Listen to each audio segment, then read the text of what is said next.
Around 9 o'clock on Saturday night, a single shot rang out in the Port Loyola area near the basketball court at the intersection of Farbers Road and Central American Boulevard. Police response was quick because they were still processing another murder scene that occurred several blocks up on Pelican Street. But inside the Port Loyola Preschool compound, investigators would find the body of 38-year-old security guard Orson Stephens. He had been shot to the chest just outside his room attached to the front building. I called his phone about 5 times and no answer. By the time I finished calling, one of the teachers from the school, she called me through via messenger saying she heard my brother got shot on Pelican Street. As I put up the call from her, the principal called me telling me the same story. And by the time I hung up, the police was at my gate saying that they need for me to come with them, because they're sad to tell me that my brother passed. I went with them, but I was thinking we were going to Pelican Street.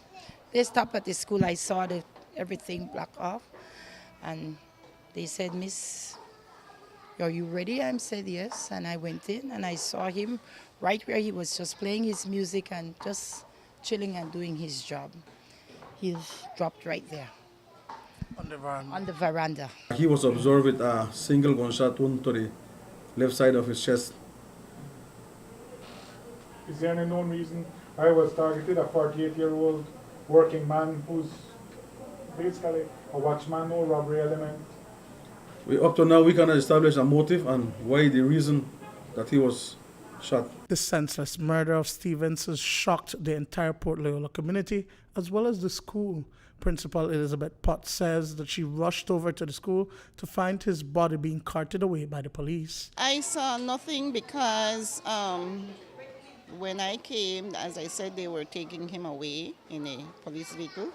And I came in and I saw blood on the veranda. And when we walked to the back, I saw some broken bottles, like he was struggling, and blood on the cement wall.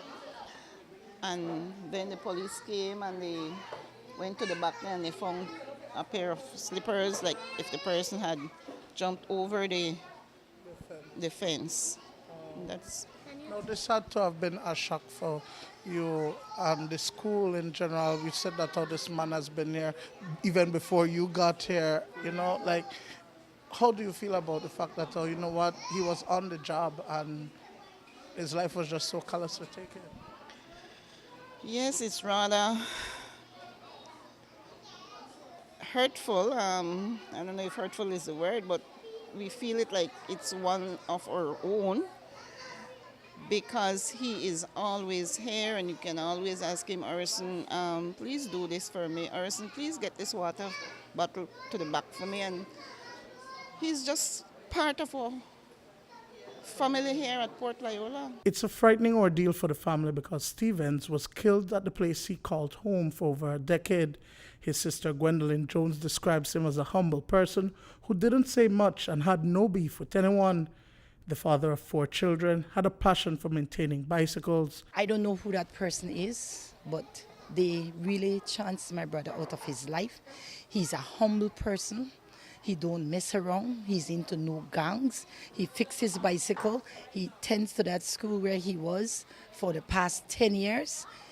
Always see him with his son. I only thank God that his son wasn't with him at the moment. But whoever did that, they're a coward because they didn't came front on. And I just want to tell them that God isn't asleep. They will get what is coming to them. We are no people that will take justice into our hand because we believe in God. And we know that justice will be served. Duane, Moody for News 5.